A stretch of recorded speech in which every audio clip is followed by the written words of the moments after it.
Thank you, ladies and gentlemen. On to our second panel discussion of the day.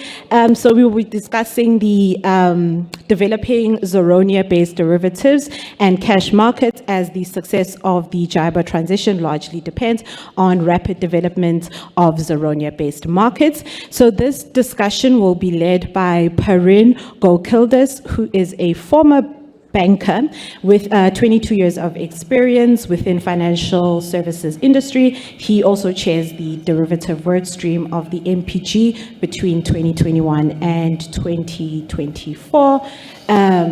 Before I hand over to the panelists, they have requested that if you do have a question, please just introduce name, surname, as well as your organization. Thank you.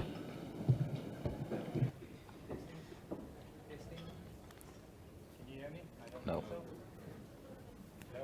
No. Good morning. Hi, everyone. Welcome to all the industry representatives that are in attendance today. It's really great to see a full house because I think we're going to need everyone's effort to get this right in as seamless a manner as possible. So the focus on this next panel is really to deal with the question of market adoption. And what do I mean by that? It's how do we start, as the previous panel highlighted, how do we start to employ ZARONIA as a first option in any derivative transaction, any cash transaction that we are thinking about undertaking? I do think it's important to call out, because I think, the narrative around reform has been around for a number of years. But something that struck me, Joe mentioned in the earlier panel, our market in South Africa started in 1988. I joined in about 2002, and I remember it was nowhere near as liquid as it is today. So it certainly is an ambitious task in terms of us building liquidity. But I think it's also important to understand the why. Why are we moving from JIBA to ZARONIA? And I think some of the offshore regulators articulated this pretty well as we were going through the IBOR reform.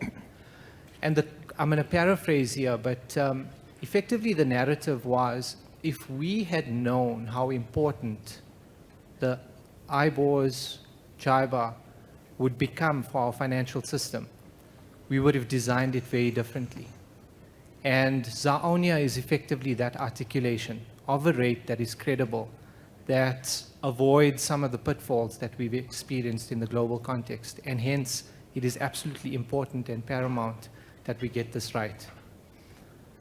So our panel will focus very much around the practicalities. How do we drive market adoption? So that, to my earlier point, how do we sustain and build on the depth of our financial markets?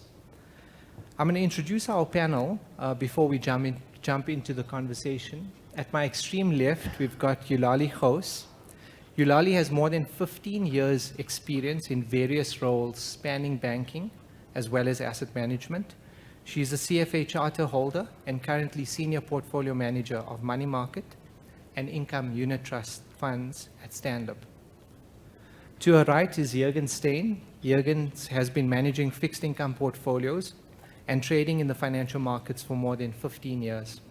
His key focus areas are liability-driven investments and optimizing asset and liability matching to manage interest rate risks for the Momentum Group presently. Ivan Raskic. Ivan works within the First Rand Bank Treasury, focusing on liquidity strategy, high-quality liquid assets, transfer pricing.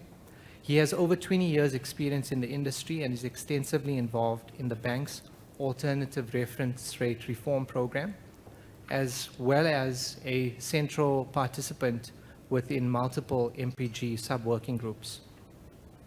To Ivan's right, and last but not least, Ajay Bowen. Ajay has roughly 20 years experience in banking, spanning derivatives, bonds, foreign exchange trading. His recent focus has shifted into the bank treasury space with a deep focus on investments and fundraising within the South African economy. Ajay is presently the Chief Investment Officer within the Absa Group Treasury and has played an extensive role across the MPG sub-working groups. So I think if we take a step back, we've got seasoned professionals that can effectively help us navigate what is undeniably quite a substantive task for our system. And thank you everyone for your willingness to participate, as well as the wisdom that you will impart during our session. Okay, I think let's kick off. This is a double barrel one directed at both Ivan and Ajay. Please can you outline what groundwork has been laid to enable the adoption of ZARONIA in the South African derivative and cash market? As we heard from the DG, we're changing a foundation under something that's active and needs to be sustained. So can you paint a picture around the journey, around what groundwork has been laid? Sure, thank you, Perrine. So I guess the MPG was created, and initially they selected a suite of rates. There was ZASFA, Zaribor, ZARONIA, and what happened was that was the groundwork to start observing those rates and seeing which one would work best. Eventually, ZARONIA was chosen as probably the best at that point in time. And I guess on the 2nd of November 2022, the publication started. The publication, if people don't know, is a lot of work. So, you know, if you've ever worked at any institution, to get information first thing in the morning to the regulator, get it quality controlled, everything perfect, is an immense amount of work, and that's a huge piece of groundwork to make the rates trusted and transparent. The next thing was that we needed to get the rates into contracts, and I don't know if our slide is up. And once you get the rates, ISDA's a very good place to start, because there's a now definition in ISDA. So essentially, if you put it in a contract, a derivative contract, people know what it is now, where you find it, how it's to be used. So that was great. Following that, so we had the rates in ISDA, I think that was in October 2023. We set up, or actually before that, we set up some sub-working groups. Now, the South African financial markets are a little bit different to the US and the UK. We've got quite a unique money market. And we've got little nuances in our bond market as well, with CUMEX dates and things like that really make it a little bit tricky. So we set up sub-working groups for each type of instrument so that we would be able to design solutions per instrument in the sub-working groups. It was a real privilege working with a lot of the people. We had academics, we had accountants, we had bankers, we had bar side, we had a lot of people in these committees. So hopefully we've designed conventions that take into consideration what the industry needs. And the conventions were approved. These are not prescriptive. Let me leave it at that. And then lastly, then ZARONIA, after the 1-year period on the 3rd of November, became available to trade. So essentially, at that point in time, you can start doing ZARONIA contracts, and thankfully, all that groundwork is done. But I'll leave it to Ajay to explain what's been done in the derivative space.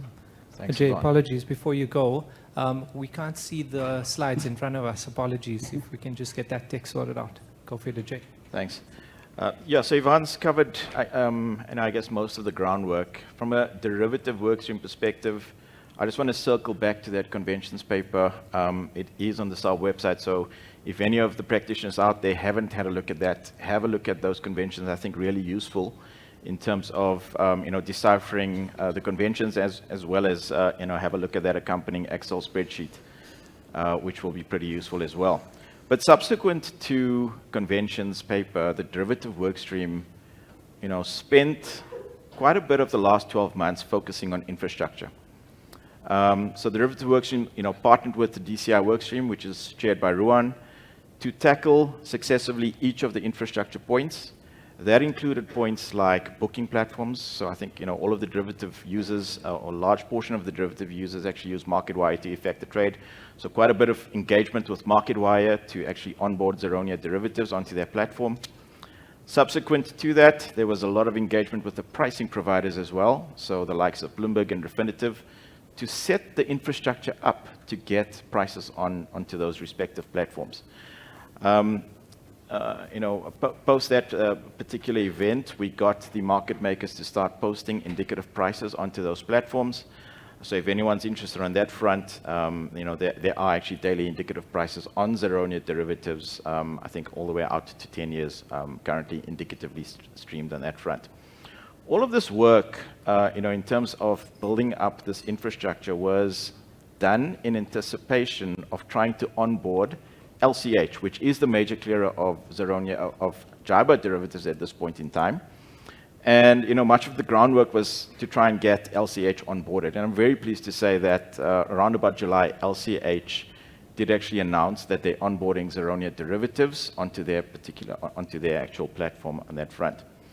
So, throughout this entire period, we've put together quite a bit of the plumbing, but we also wanted to test some of those plumbing. So we had a series of test trades that were actually conducted between the market makers, basically a series of back-to-back trades amongst the market makers to essentially test whether the plumbing was all working as envisaged. All of those test rounds actually worked pretty flawlessly. I think there were one or two minor issues that were easily solved, but this is now culminating in what's likely to be a final round of test trades that may include passing the trades through the clearinghouse sometime in the next couple of weeks. In summary, I think infrastructure groundwork done. From a derivative workstream perspective, I think we now move into a space where we start focusing on liquidity build using the infrastructure that's been implemented. And I think in the next few months, the derivative workstream, I think, is going to work quite hard to actually effect a gradual build-up of ZARONIA derivative liquidity. Thank you, Ivan. Thanks, Ajay. And I think maybe if we take a step back, just reflecting on the slide, there's a lot of this effectively reflects a lot of the essential ingredients for adoption to take place. And I think as we step through today's conversation, hopefully that will be clear. A lot of the lessons learned from looking at the globe, adopting best practice, the MPG has laid a very strong set of founding principles for us to effectively leverage and take forward. So both you gentlemen mentioned conventions, and you mentioned multiple conventions. Ivan, you also mentioned conventions are not prescriptive, but I suppose they do introduce a gold standard. Jürgens, if I can bring you in, could you give us a sense of, what is the importance of these conventions? Maybe help us understand the respective publications and help us make sense of them. Yes, thanks. So the South African markets needed to find ways to implement trades now based on ZARONIA, which is quite a different rate from that we've had in the past. And if we just think about backward compounding, as we've already discussed, versus forward-looking, so we needed to come up with standards for the South African industry. I think it was already mentioned earlier, the first swap based on JIBAR in South Africa was traded in 1988. That's almost 35 years ago. And at the time, there was a lot of time spent afterwards on coming up with the conventions for swap trading in South Africa. But now we're sitting with markets where we have open positions of trillions of rand-based derivatives and other cash market trades based on JIBAR, which will need to transition. And we're sitting with billions of trades happening on a daily basis. So the need for speedy transition is just at a different level compared to when this market was in its infancy with the original JIBAR swaps. So different MPG work streams started with the discussion and development of conventions a long time ago already, prior to us getting to the position in the near future where we will start trading any of these instruments. Conventions were communicated to the market also for input before it was finalized, so that there would be sufficient buy-in from the market to ensure the conventions actually are suitable for the South African markets and for these different types of trades that would need to be done. We also can understand that conventions, the importance of conventions is that it creates a standard within the market and it gives some certainty to market participants on the way that different trades will be executed within the market. Although it's also important to know, and already Ivan has alluded to that, there can be flexibility still on a bilateral basis for the participants to agree different terms and conditions than the standard conventions. Also in South Africa, we have the benefit now of having seen the transitions in other international markets like the ZARONIA and the SOFA conventions already. And we could learn from those, and we could learn from those transitions to try and not repeat some of the same problems that we experienced. Just when we look at a little bit more in detail at conventions for derivatives versus cash market, those were two separate streams of work. And within cash markets also, we obviously have listed versus unlisted versus bilateral loans. There are different types of cash markets as well. So it was important to take into account the different types of trades and the specific needs of different types of trades in coming up with the conventions. In derivatives, for example, those are typically not traded once initially executed, so there's no need really to make any adjustment to the rate that is applied when interest payments or maturity proceeds are paid. Whereas with cash markets, bonds and swaps and floating rate notes will trade in the markets, and a few days before an interest payment, these need to go ex-coupon so that there can be a proper record of who the next batch of recipients of interest payments will be. So there was a necessity for cash market trades to look quite different and have look-back periods included compared to derivatives where that was not necessary. Thank you, Jurgens. So taking a step back again, I think we've got several documents that have been now officially published. I don't know about some of you, but when I read them, they take me back to my university days, and I get quite a cold chill run down my spine, given all the technical detail. But Ivan, can you help us here? Let's make sense of it, right?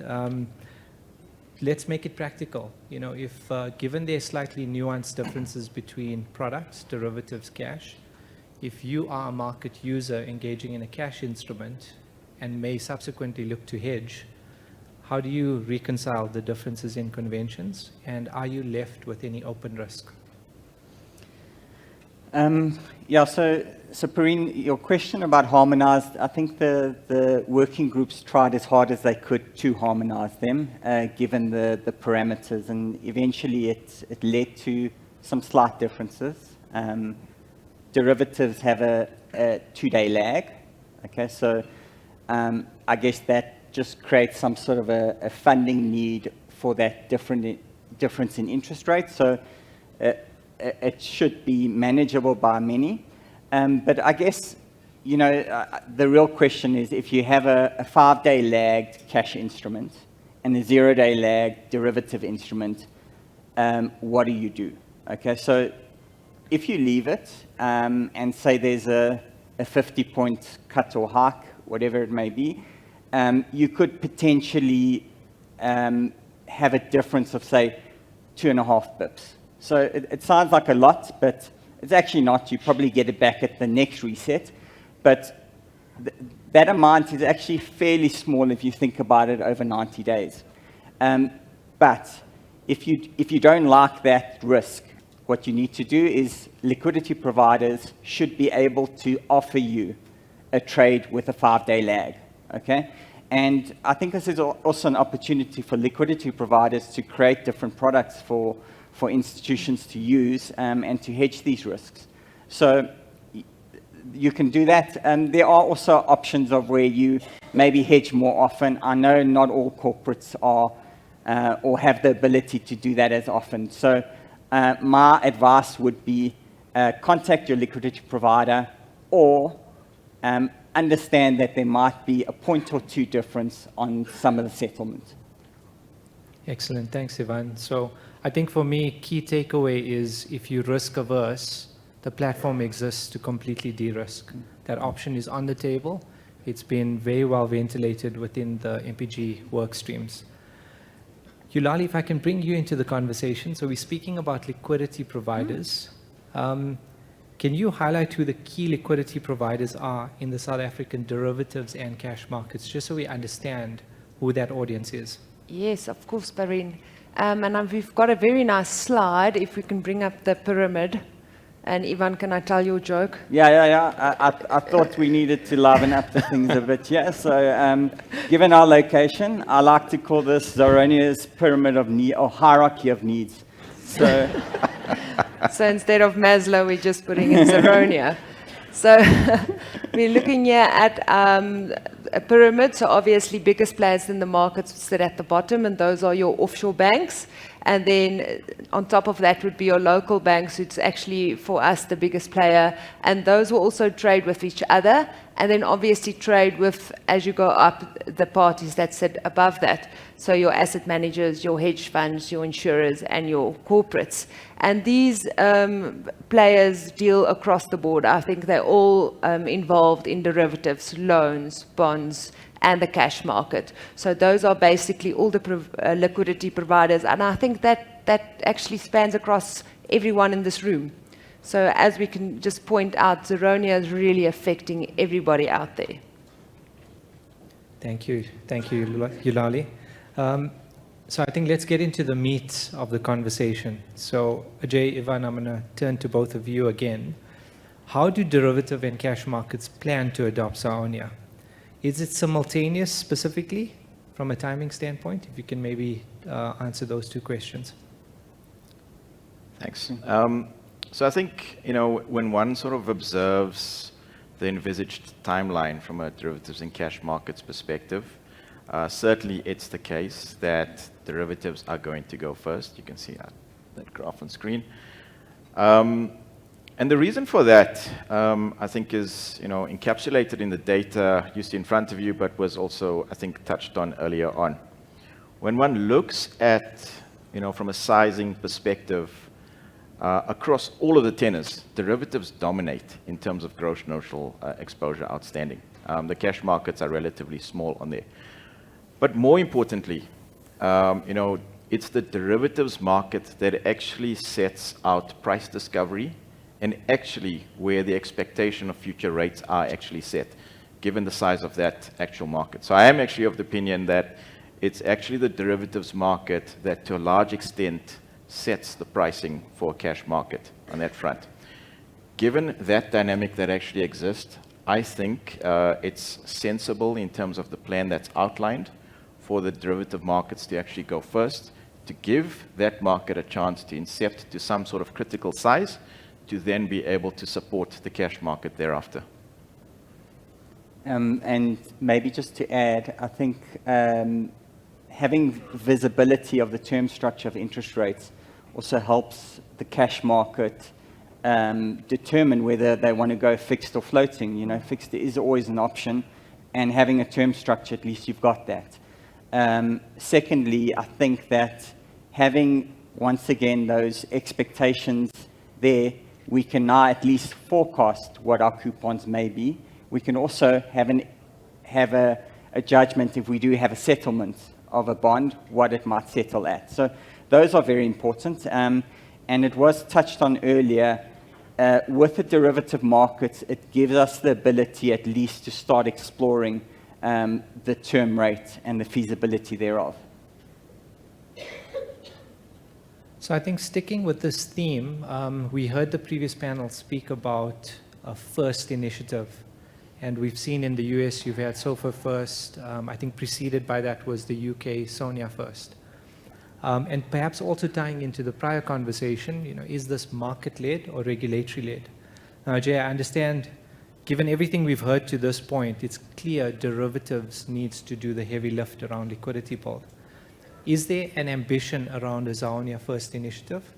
And I believe the derivative workstream is leading it. Can you maybe bring the audience into perspective around a first initiative for South Africa? Yes, Barine. So certainly from a South African perspective, we're considering, or we are looking to actually implement a version of a Zaronia first initiative. Over the last couple of weeks, months, the derivative workstream has done quite in-depth studies on first initiatives globally. In terms of some of the learnings out of those initiatives, specifically in the US and UK, the overwhelming evidence that came out of those was that there was a derivative market that existed in those jurisdictions, But it was actually, the initiation of the first initiative that actually accelerated liquidity in those respective markets. So, given those learnings, we are probably going to recommend some form of implementation of a ZARONIA first initiative. The broad timeline is articulated in front of you. It's likely to come through in terms of some official, announcement of the details of the first initiative probably later this year. It's going to be sequenced with linear derivatives first, because that's where the most amount of, trading tends to take place. Sometime later down the line, next year, probably 6 months after the first initiative for linear derivatives, we're likely to see a first initiative for nonlinear, and we then are likely to conclude on a first initiative for cross-currency derivatives thereafter. The point on, I just want to circle back on that point on liquidity once again. I certainly think it's possible to be able to incept some form of liquidity prior to a first initiative within South Africa. So on that front, my expectation is that we will start to see some form of interbank trading come through. We have put down, I think, what we think is a critical dependency, for the market to, initiate later on. And you'll see that that's the second time point, and that is the protocol methodology.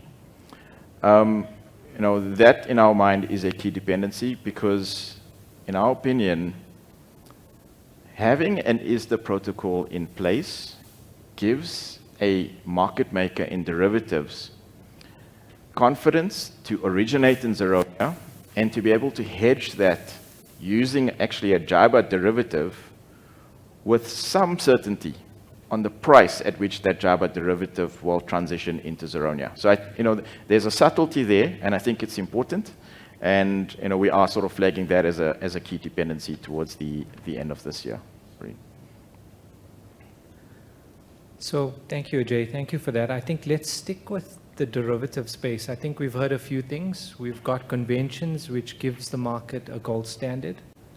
We understand sequencing, and we understand who the key liquidity providers are to ensure that we can actually get this market going.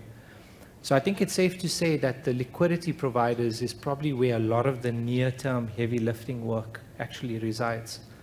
And maybe, thinking about how this audience can actually assist, it means if you're a corporate, i.e. sitting on the top of that hierarchy, it possibly means that your adoption comes a little bit later. But what you can certainly do today is engage with your liquidity provider. Are you ready? Because that in itself creates pressure, and that pressure will allow us to accelerate liquidity build. So Jay, I think if we can come back to liquidity providers, how is the MPG inspiring liquidity builders to take this very seriously and avoid that wait and see inertia? Yep. So, I have to say over the last, as we've upped the ante in terms of ZARONIA first, etc., what we've also done as a work stream is to sort of get a direct line into the liquidity providers or market makers out there. So the derivative work stream practically is now having actually weekly engagements with the market makers, with an underlying plan actually being drawn up that is actually being, where we're looking for support from the market makers in that front. In terms of the shape of support that we are actually looking for, we are looking for, as soon as perhaps September to start seeing interbank trades starting to come through. It will probably be initially in small size, but the intention is certainly to start upping the ante in terms of size on that front. And most certainly, if I just have to judge the engagements that I've had over the last couple of weeks with the liquidity providers and market makers on this front, I certainly think that those discussions have been going very smoothly, and there's little to no pushback in terms of getting this market started up. So I think the messaging is that I think you should start to expect to see trades coming through in ZARONIA in the next couple of weeks or so. I think the point that Barine makes is important. I think, as end users of derivatives that perhaps don't sit on the liquidity provider side, I think it's important for you to create that healthy tension with your liquidity provider in terms of starting to ask them for prices, their views, etc. on that front, to actually inspire them to actually get moving on their reform and pricing agenda as well. I need to avoid the liquidity providers when I leave the room. Create a little bit of tension. Okay, I think, Yulali, if I can come back to you, I think we've tackled the key liquidity providers. And I think it's precisely what this audience needs to hear, that there is momentum, there is urgency. But if you can talk to, let's say, the upper half of this pyramid, what about end users? Are there obstacles to adoption amongst these participants? Yeah, so looking at the asset managers, hedge fund insurers, and corporates, I think the biggest obstacle is resistance to change. People don't like change. I know when we mentioned this at the asset managers, they were like, no, it's not happening. We're not doing this. We're not going from where we are so embedded in a forward-looking market to a backward-looking market. There was just like, this is not happening. We're not trading that way. This is not how it works. And I think once, we started with the working groups, starting giving feedback to our teams on how this is going to work, how they must start thinking about trades, they overcame this obstacle about not wanting to change, understanding how this rate will work. Because remember, we started throwing in jargon like 1 day look back, 5 day look back, observation shifts. And they were like, this is not happening. People are coming around. And then the other big obstacle was, how is our IT system going to use this? How are we going to get ZARONIA being fed in? Are we going to value this correctly, trade this correctly, and account for it correctly? And I think those are the obstacles that everybody needs to overcome. Thank you, Yulali. I'm going to double barrel that question and put you on the spot. Maybe just as background, we had very few prep sessions, and I asked the question around wait and see. And I think Yulali either had the most stern response, so we nominated her with the one having the friendliest face to deliver the message. So what would you say to role players who say we'll wait and see how things develop before getting involved? Why should this mindset be avoided, and don't hold back? Thanks, Pareen. So what I told Pareen is ZARONIA is coming. Whether you like it or not, you have to get on board and get with it. Because it's not going to be a benefit of you to take a wait-and-see approach. And it's also not in the best interest of your clients. You are now going to, if you're not going to want to change, you are limiting yourself to so few instruments that you can actually trade with your clients. Or if you now decide, I'm not trading ZARONIA, I'm going to stick to fixed, you're not trading to the benefit of your client. And for us as asset managers, we always have to trade to the benefit of our client. And if you're now refusing to keep up with the markets, that's not to the benefit of your client. Thank you. Shall we pause for questions? No, just kidding, just kidding.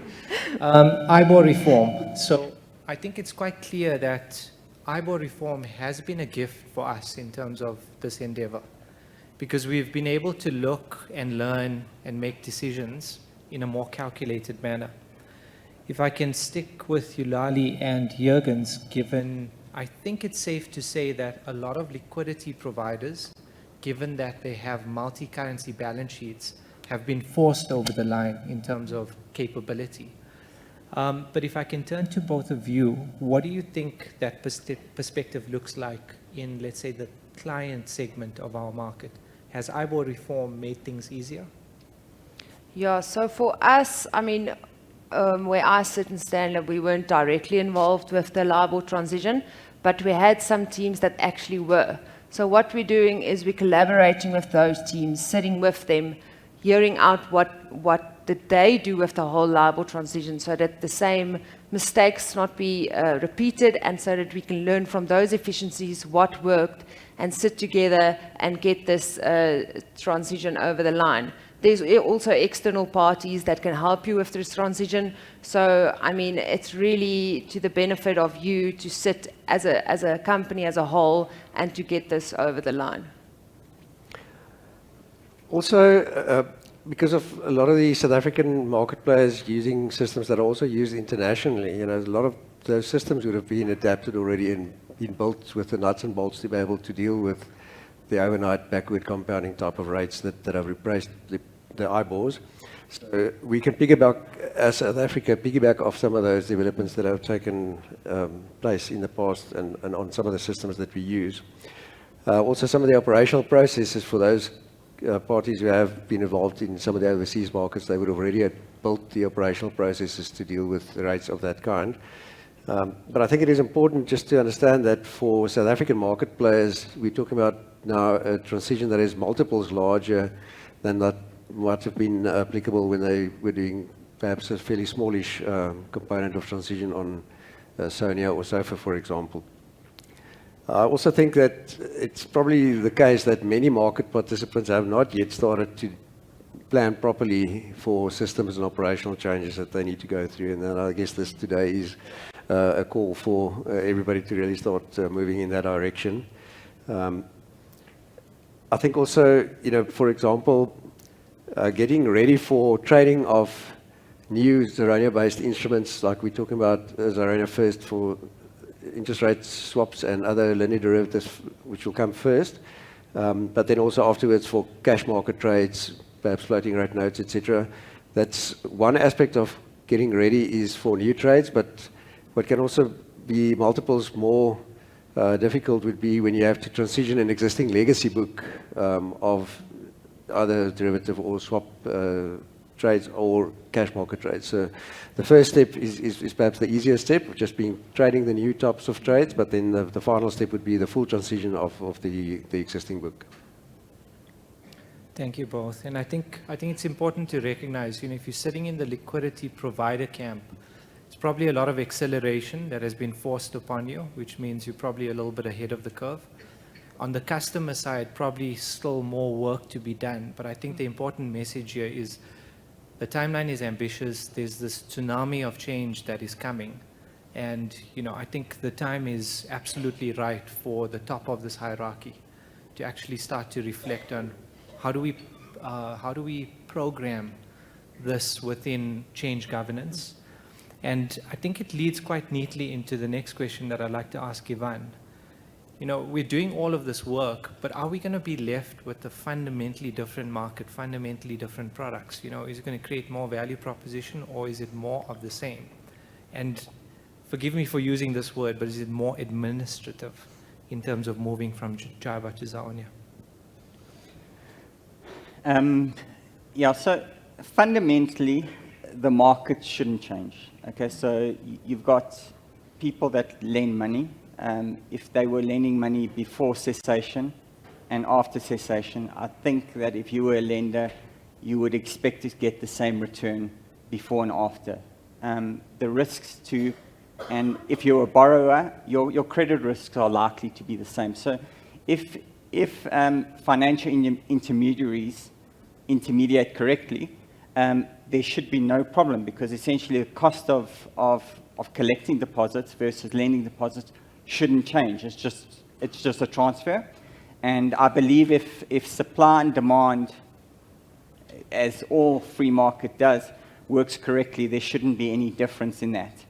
Having said that, though, what I do think is actually better is now when you fix something or you try hedge something with a fixed rate, you get a much better outcome. Previously, you would get this 3-month refixing. So if you went and hedged a fixed rate product, you would get a 3-month refixing every 3 months. And as much as that expectation was an expectation, it was sometimes wrong or right. Whereas if you get ZARONIA, what you get is you get a proper refixing. So what we're getting now is we're getting a market where fixed rates can be converted into overnight rates much easier. Lenders and borrowers, I think, should be equivalent. And I think that the cash spread, if designed correctly, will also create that equivalence. Excellent. Thanks, Ivan. So admin, but benefits, and a lot more sustainability in terms of what our financial market looks like going forward. Ivan Jurgens, maybe thinking about valuations. So naturally, we're going to need new ZARONIA curves. Can you talk to how important this is, how complex this effort is and what work is currently underway to ensure that that technology is available for market participants.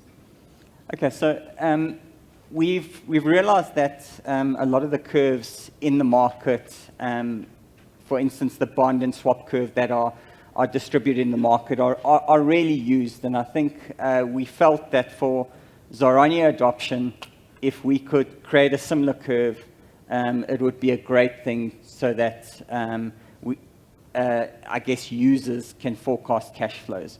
So we've set up a sub-working group. We've gotten a lot of participation. And we've started creating that curve. It is a complicated process. The curve is intended for, say, less sophisticated clients or clients that don't have teams of quants building curves, okay? But it should be a reflective curve. It should help corporates and institutions forecast cash flows, audit models, do things like that. So we think it's an important part. The complexity comes in that it's no longer a 3-month curve. You're almost trying to forecast the one-day rates. And as we know, MPCs are almost like jumps. So what you happen is when you have an MPC, you have the rate moves up directly and it kind of stays the same after that. And that makes a slight complexity in the methodology of the curve, but it's not insurmountable. And it's probably more important in the short end. And we've had discussions already on the importance of knowing when those dates are, and that's part of the reason. But I'll let Jürgens also just discuss the longer end. Yes, so the first consideration for the yield curves are probably the valuation of assets that are based on ZARONIA, but for entities who need to place a value on liabilities, like insurance companies, for example, you would also need to have revised curves, and some might use swap curves, some might use bond curves. Obviously, the bigger impact will be on those who are using swap curves to determine valuations of liabilities. But even if you are using a bond-based yield curve, you would probably still have to make some changes to the curve, especially in the short end, because of some of those inputs that might be used for the short end of the bond curve might also then change with the transition to ZARONIA. Also, I think it's important to understand that some of the liabilities on insurance balance sheets can be extremely long, and some of those might even be in areas of the curve where there's not a lot of market observable trading. So it will be important for insurance companies and other entities who might want to value liabilities to focus especially on that longer end of the curve to ensure that it represents the term structure of interest rates appropriately. Thank you both. And I think if we think about the conversation we had around liquidity providers, Ajay mentioned, you've got ZARONIA prices that are now visible out to 10 years. They're indicative at this stage. But the idea is, as we progress, a lot of the inputs into that technology will effectively become abundantly available and very transparent. So I think that is important. And I think if you reflect on this conversation, you can see the MPG is moving at quite a brisk pace in terms of ticking the box on all these necessary requirements to make the process as painless as possible for our industry. Yulali, if I can come back to you around, I think if we look at this hierarchy, clearly offshore banks, local banks, they should be fairly well prepared, and that is where a lot of the urgency resides now. So if we go 1 or 2 levels up, Yulali, if you can help us here, coming from the asset management industry, and this shouldn't be the friendly response, when do non-bank financial institutions who invest on behalf of money market or fixed income clients need to be ready to pivot to ZARONIA adoption? And aside from operational readiness, does this present any challenges that you want to highlight? So I would suggest that the top 4 of the pyramid is also ready by the time the local banks are ready. And that's why I was so glad when Richard mentioned they are going to start showing rates on their screens, because that's what we've actually been asking is, when are you going to show us where ZARONIA is trading so that we can start thinking about how these trades are going to go? So because we mainly trade with banks, we have to follow what they're doing. So banks are making rates for us. Our biggest we invest the most with banks. So, if banks are taking the lead, it just makes sense that the rest of the non-banking financial institutions should follow them. And banks can also advise the corporates and insurance they help to start trading or showing clients ZARONIA-linked instruments, because corporates would use banks to, schedule their auctions, settle their trades for them, help with being the brokers on their trades. So if banks can also assist corporate users on how to, have ZARONIA instruments auctioned out at their next auction, this would be a great thing for the whole industry to start, moving to ZARONIA actually together and not have banks first and then only the rest following. Fantastic. Thanks, Yulali. We've come to the last formal question. Before I ask it, maybe just to the audience, if you've got any questions, we'll go to questions shortly. And I think the call a friend option is live, right, Sekele? Okay, brilliant. Ivan, maybe last question. So we haven't spoken a lot about corporate South Africa. Can you guide us in terms of when does corporate South Africa have to pivot to ZARONIA adoption? What should they be doing at this stage so they can ensure alignment to the efforts of the MPG? Ultimately, we want to make this as seamless as possible. And if that picture in front of us, if everyone's invested, that's the recipe for success. I guess the short answer is when you can. So you should pivot when you can and as soon as you can. But obviously there are inhibitors. So we do need a platform that you can trade on. But failing that, you should already start thinking about language that maybe needs to go into a contract if the platform's not ready. The second thing is that you should start asking liquidity providers to show you pricing. If you constantly see pricing, you get comfortable with rates and it becomes easier. I would also suggest looking at ZARONIA and getting comfortable with that. It sounds like a scary rate, but it's not really. It kind of moves quite similarly to repo, and it's not something to be afraid of. And then I think the SARB website has got so much information. It can sometimes feel a bit overwhelming, but if you go through it, you'll find some great resources there. And then maybe a last thing is also just monitoring other corporates and how they're behaving and things like that. Not that you should see what other people are doing, but I think it's always good to see how the market's developing so you don't get left behind. Because the opportunities may be better for you anyway.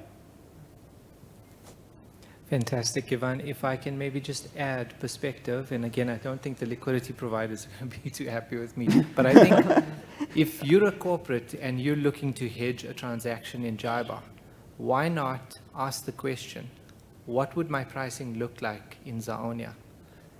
If I needed very precise terms, conventions, how does that change? Because I think in the MPG conversations, we've heard that there's this fear around, well, liquidity providers will absorb it, but is there going to be a price for the risk? And I think the more you can start engaging in that conversation, it'll create transparency as well as confidence to be able to move in this direction. So I hope that was useful, and I hope it was a nice structured approach that we followed to give the audience, a really good, credible feel around the momentum that is building under the auspices of the MPG. Happy to pause here and go to questions.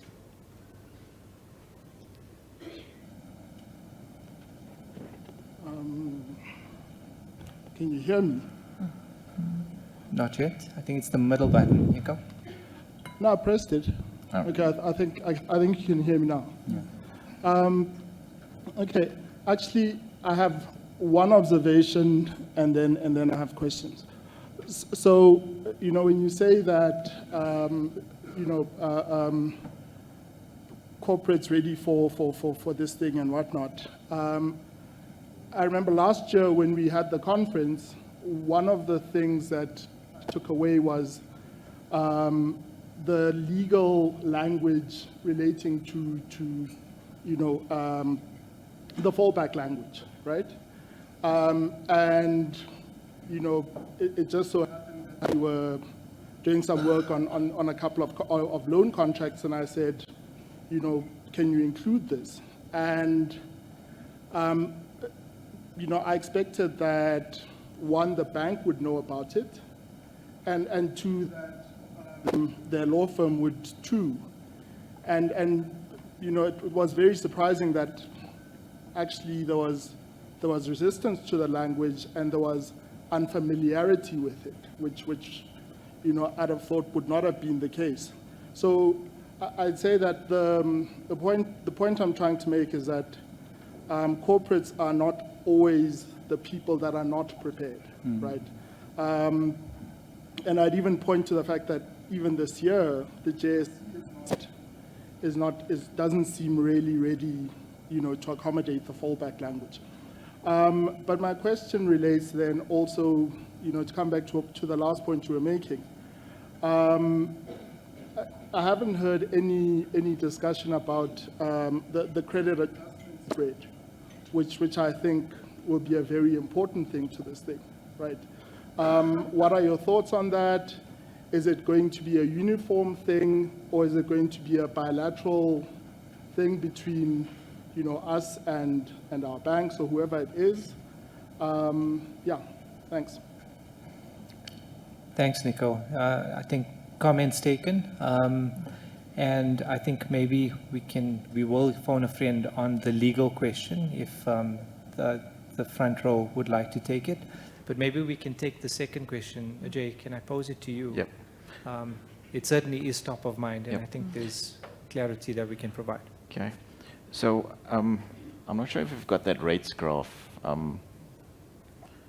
And I'm going to save from giving, I guess, too much detail on credit adjustment spreads because there is a bit of a dedicated session, I think, on this later on. So I'll touch on, I guess, top down just a bit.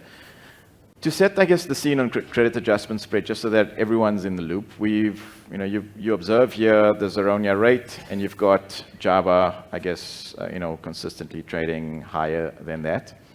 So what that practically means is that if a contract moves from Java to ZARONIA, that there is effectively a value transfer if it just moves with no sort of adjustment spread.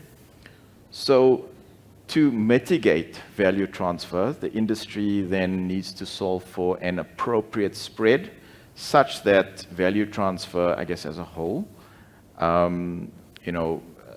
minimizes quite substantially in terms of that actual transition. In terms of actual work being done on this, there is actually a dedicated sub-working group that is actually in the process of, I think, publishing quite a detailed paper with respect to all of the analytics around methodologies regarding the credit adjustment spread. I think in an ideal world, it should be the case that adjustment spreads within derivatives market would sync to an adjustment spread within a cash market. That is, I guess, all up to the individual role players on that front to actually sign up to those relevant protocols to actually mitigate or to actually transition those respective contracts. And there will actually be, I think, as alluded to earlier, contracts where perhaps the transition is not going to go smooth, and that falls into that tough legacy contract space on that front. And I guess legislation is going to deal with that. So I hope this gives you a bit of a top-down feel. I don't want to go into a bit more detail on this here, just because I think it's going to be tackled quite adequately in a subsequent session, if that's okay. Nico, you got a follow-on? Sorry, actually, a thing that you said just brought up this last thing. So the ISDA protocol that you were speaking about, would that mean that we would need to enter into new ISDAs or amended ISDAs with the people we have ISDAs with, or what's going to happen around that? Thanks. I think, as I understand it, you sign up to the protocol. And if you sign up to the protocol, then anybody who signed up to it will fall back to a set rate. Is that correct? Yep. Yep. Okay, I think we've got a question in the back and then coming to the front table after. Hi. I think I can give a few insights on, some of the points that you raised. It will be discussed in a subsequent panel, but regarding the language, that's been proposed and what the efforts are to familiarize them with the market, I think there is progress on that. So, there is going to be another webinar specifically for lawyers that will follow this webinar shortly. And also we've been partnering a lot more with the industry association. So the Loan Markets Association was in South Africa last month, and they actually had a whole education session around the wording that they had published, just to familiarize that with the lawyers in the law firms and also in the banks. But I think there needs to be a concerted effort between the professionals as well within, for the law firms to be speaking to the banks and so that everybody's more familiar with what's happening. And on the ISDA side, you did raise a bit of a question around that. I think right now, if you had a new trade with ISDA, as was mentioned earlier, there's a definition already. So that would include fallbacks on your new derivative contracts. And as soon as the CAS is settled and as soon as we can formulate a protocol for our market, we anticipate or we plan for that to address legacy contracts that come before that date. But we'll unpack it a bit later. Thanks. Thank you for that support from the floor. Zakele.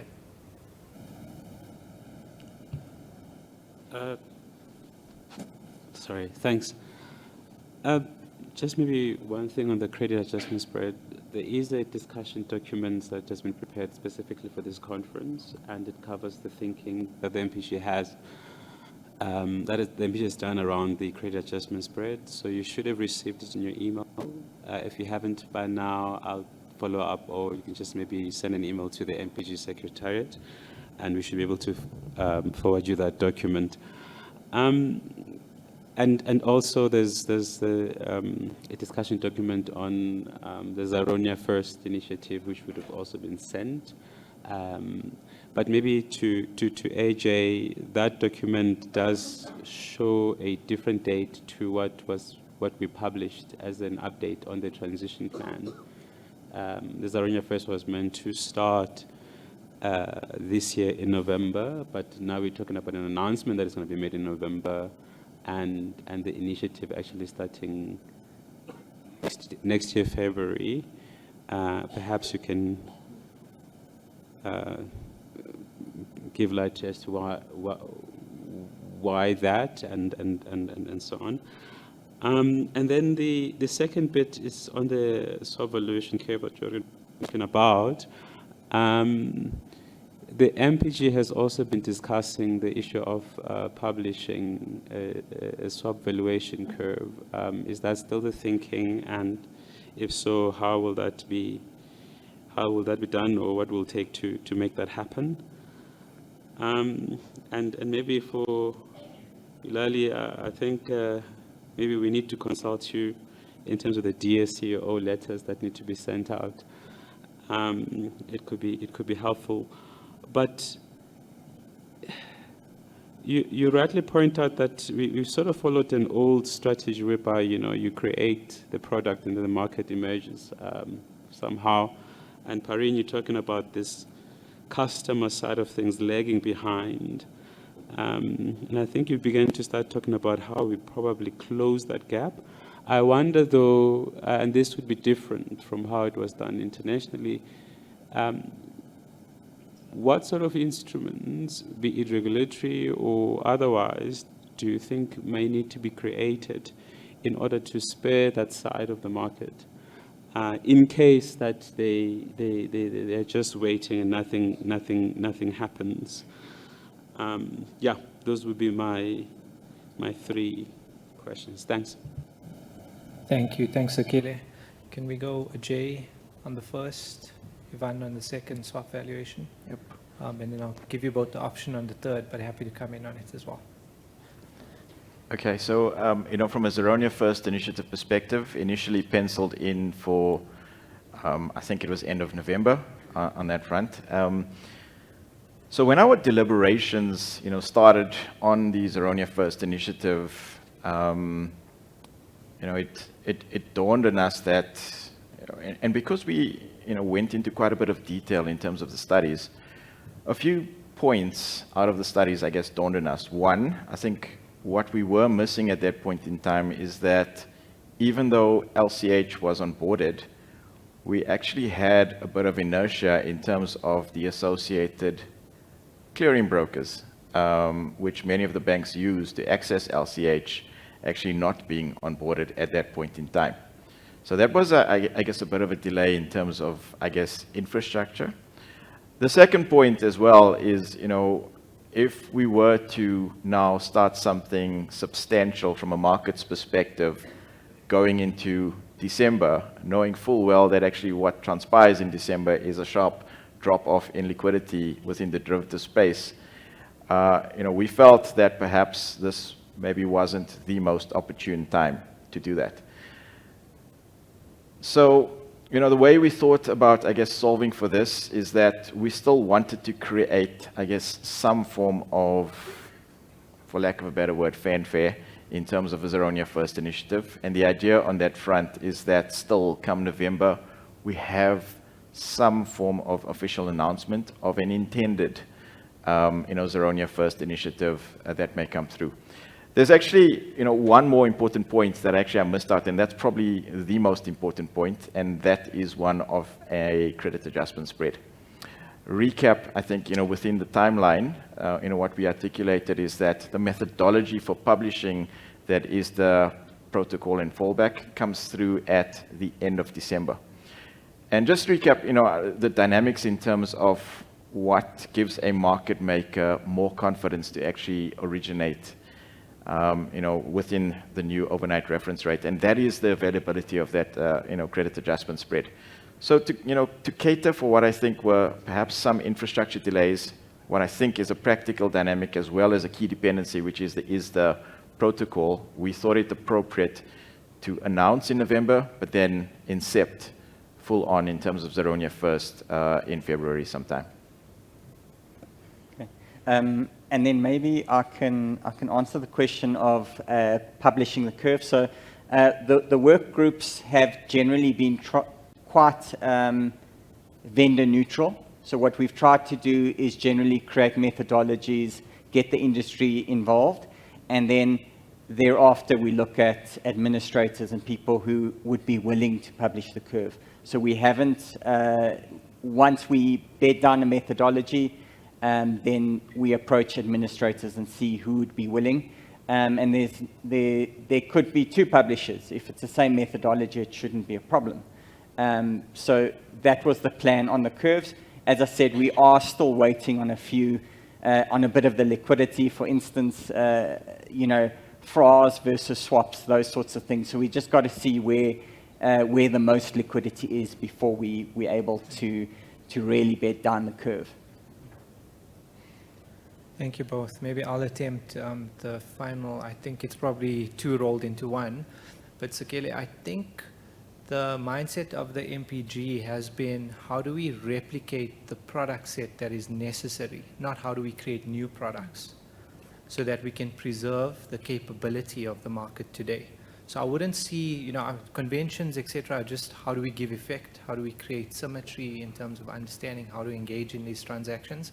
But it's really replacing capabilities. So just on your question around product development, I think on the final question around, what instruments do we create? Let's say we end up in a situation where, for instance, corporate South Africa, and Nico, I take the point, not, corporate South Africa is not necessarily lagging. In some cases, they could also be leading. However, they might not be as intimately involved in the MPG around designing for the professional market. I think the instrument is probably the concluding remarks from the DG around creating a synthetic JIBAR that might need to be a fallback, but it needs to be, it needs to be applied as minimally as possible. I think if we think about corporate South Africa as well, we need the development of term reference rates, not for all products. You know, there's specific cash market products that need to use a term reference rate. So if we end up at that end of 2026 timeline, and it's full go that JIBAR will cease, well, those would need safe harbor provisions and would potentially need to move into a synthetic JIBAR kind of environment. So I think that's the catch-all. But ideally, we want to avoid that so we can get our market, you know, exclusively into a ZARONIA context. I also just want to plug into a question that came up in the earlier panel around forward-looking, you know, and I think it was, apologies, I don't know your name, but from this table up front, it was around fixings. You know, if you're creating a forward-looking term reference rate, is there an inverse pyramid, meaning your derivative market starts to migrate there, and you have a similar problem that you have today with JIBAR, where it's contribution-based. It's not, you know, as deep as the transactions that effectively give life to ZARONIA. And I think the important point there, and I think Jill stressed it, was terms ZARONIA, any term reference rates are going to be used in a very small proportion of transactions. So if we had to envision this pyramid, but just forget the words, at the bottom you would have, you know, your mainstay professional derivative activity. In the middle, you'd probably have your NBFI activity. At the very top end, you may have specific cash instruments that can only survive if they have a term reference rate. And the likelihood of all of those products needing derivative hedging requirements is probably small. And so you end up in a situation where, if we think about the product split between derivatives and cash, you'll have a similar outcome in terms of proportion of derivatives that represent ZARONIA would be overwhelming in terms of overnight ZARONIA, and you'd have a very small subset, because we're trying to move away from a IOSCO non-compliant reference rate environment, and hence that would be an exclusive club. And I think we would be very precise and very clear around the conditions that need to exist within which you can use a term reference rate.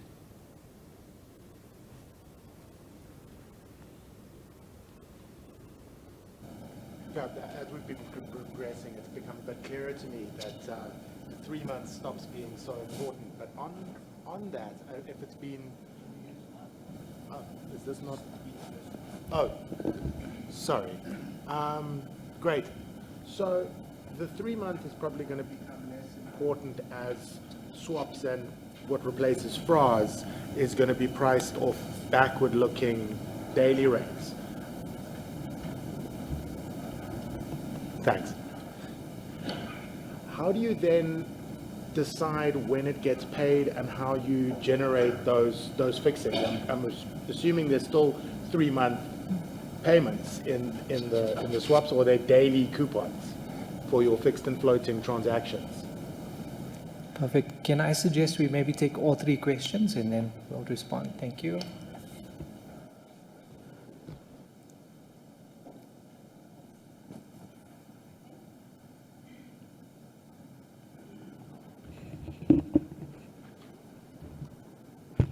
Sorry. Kate Lewis from Standard Bank. I have a bit of a more practical question.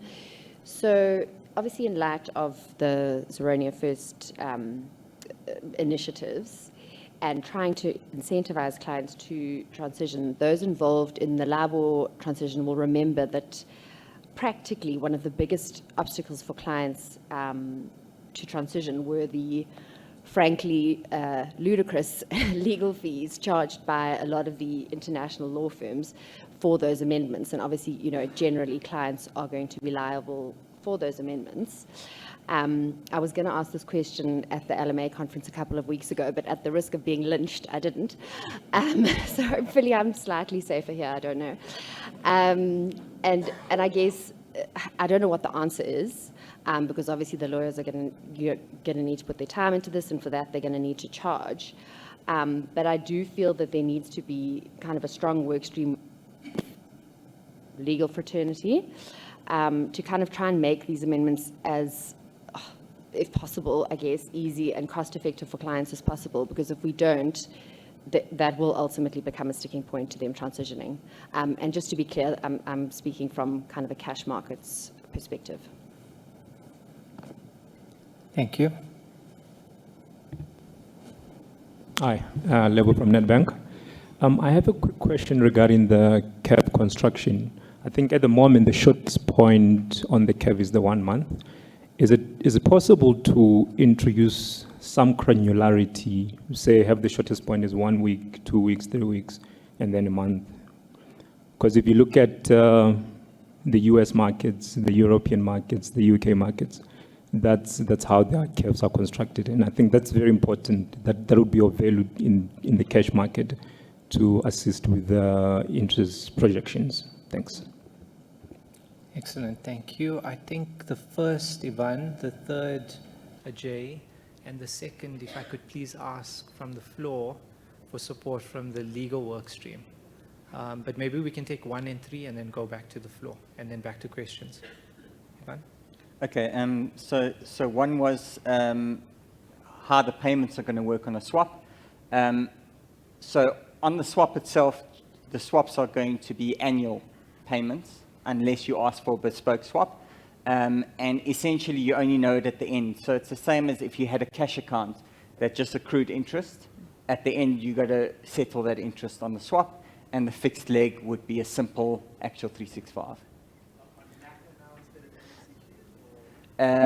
Yeah, it would be simple, which is equivalent to NACA on a 1 year.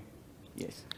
If I can just add something, I think it's important to understand that even though we're talking about backward-looking rates, the curve will be forward-looking in terms of swap rates being quoted in the market based on supply and demand, etc. So it's only once you calculate an actual payment that it's backward-looking.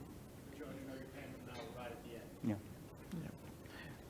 Maybe just with respect to those swap conventions that were just described now, I think it's important just to note that in constructing those conventions, for example, annual, the work streams, went sort of on a mission to ensure that we are in line with sort of global best practice on that front. So the conventions that are presented and that, Ivan just described in terms of 1 year annual payments are very much in line with most of the major markets out there.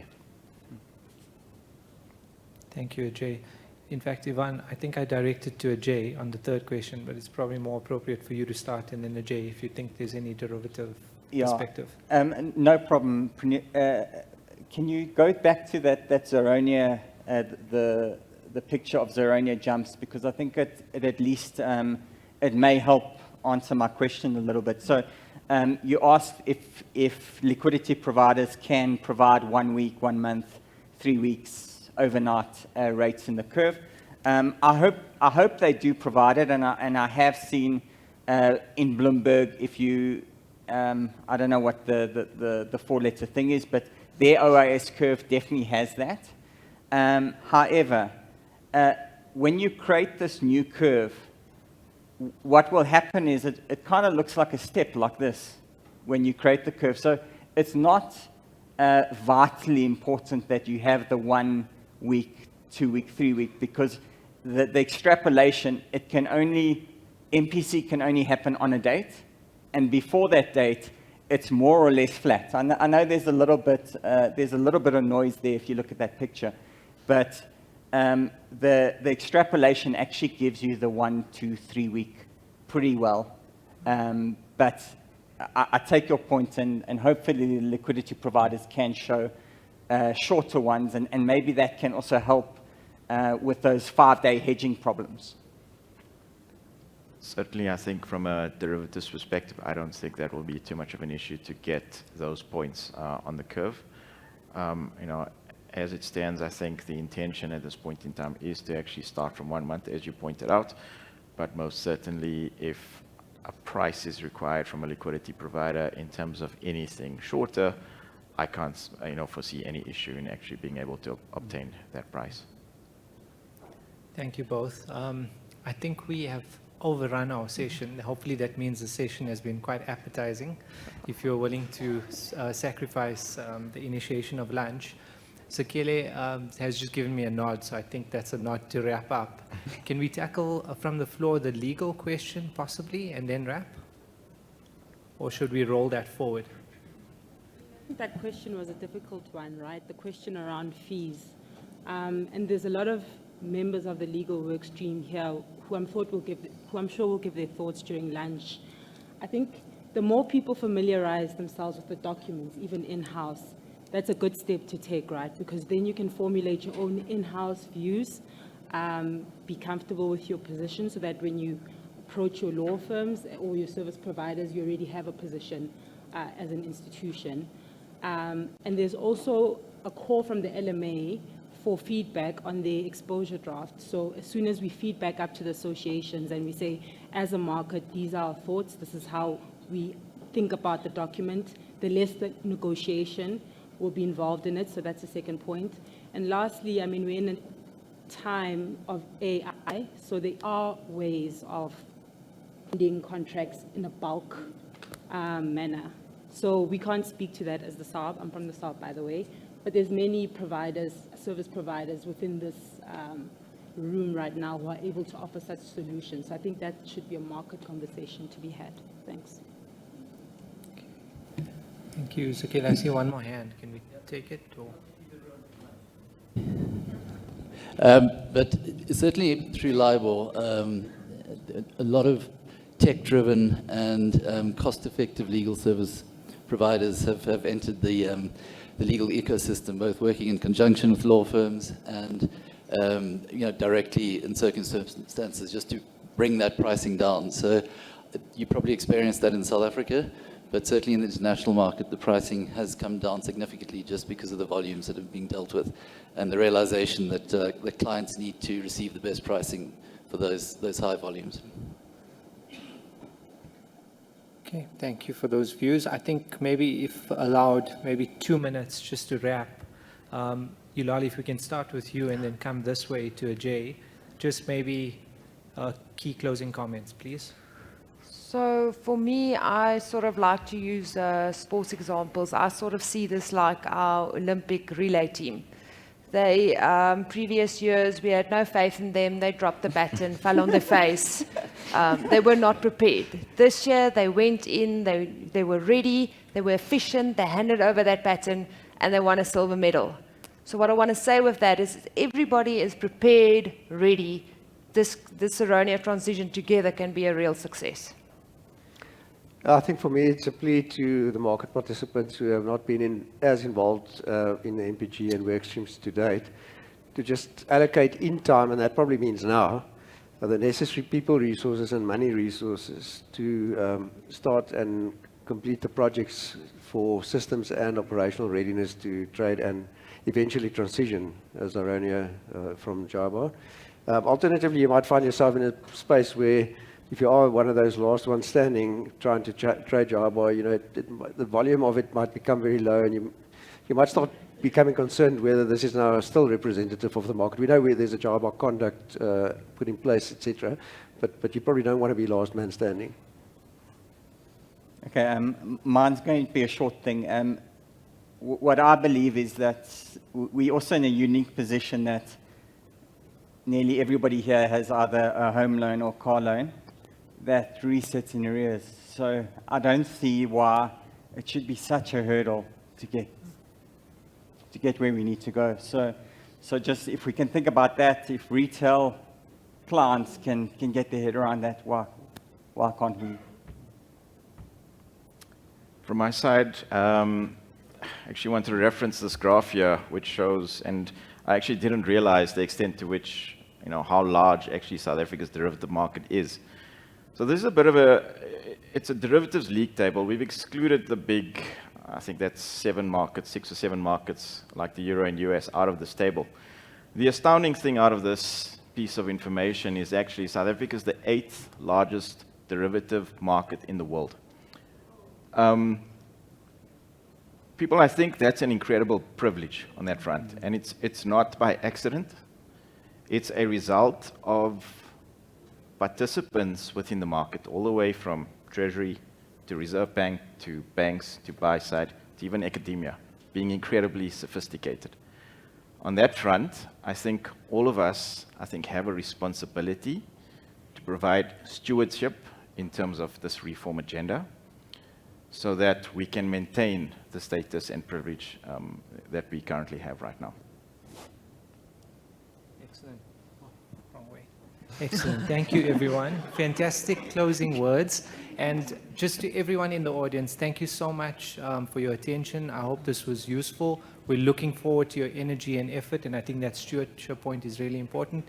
To my incredible panel, thank you so much. It was wonderful working with you. And to the MPG structures and to the SARB, thanks for the privilege of opportunity to serve, and hopefully we can get this done seamlessly and get on with more important things. Thanks, everyone.